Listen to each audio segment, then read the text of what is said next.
herzlich willkommen in der Niederdeutschen Bibliothek. Hika Jevorek stickt ihr nächst für ihr Leben gern in plattdeutsche Beukerin.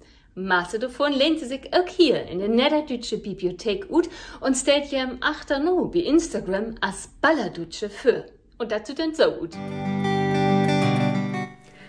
Wat Sang und Klang für de Ohren, dat sind Formen und Klören für de Augen.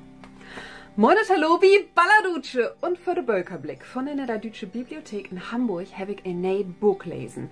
Und das heißt Klören und ist von Hans-Hermann Briese. Man wird so hebt Utrecht plattdeutsche Beuker dat Hilka so andauern. Dat und mehr wird wie in Beukerblick weten.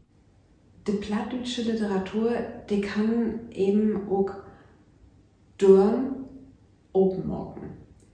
Tolü, die vielleicht nicht so viel mit der Sprache mit zu tun hat.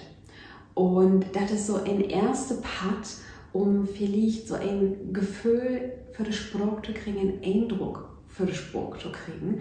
Und das kann dann auch bloß so passieren, dass ich das nach Boden wiesen muss. Was passiert eigentlich in der plattdeutsche Bölkerwelt? Wenn ein nur mich persönlich fragt, was ich gern mache, ist das viel düsteret, aber eben nicht bloß düstere Geschichten. Also ich glaube ja nur nicht jeden Tag auf dem Karkhof lang, aber so scheune, düstere Sprache über die Jahrestiden oder auch Gedichte. Das ist das, was mir persönlich gut gefällt, auch an plattdeutsche Beuker. Verstorben sind Volk, begraven sind Kind. Sin Lustgorn Licht wöst, nur klacht der Wind, der Moor und Heid, wenn die Sommernacht über der Heilo geht. Ich denke, was wichtig ist, was wir noch mehr kriegt in der plattdeutsche Beukerwelt, ist Prosa. Das könnte Romane sein, ob das nun ein historischer Roman ist oder Fantasy, Science Fiction oder auch Frunzlüt-Geschichten. So was.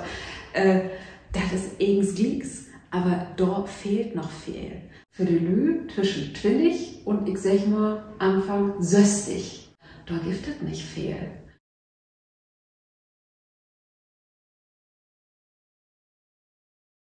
Die Bibliothek ist ja eigens ein Juwel.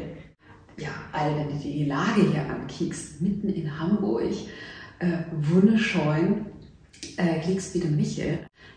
Die Bibliothek selbst hat aber jemals auch aktuelle Beuker da. Und das ist das Großartige. Nicht bloß Kinderbücher, nicht bloß Krimis, nicht bloß Lyrik, da ist alles mit dabei. Und das ist eben auch die Niederdeutschen Bibliothek in Hamburg. Die kann die alles wiesen, wenn du hier bist. Die hat klar auch historische Beuker und alte Beuker, Beuker von Spruch lernen oder auch was von anhören. Die hat ja auch Musik und Filme.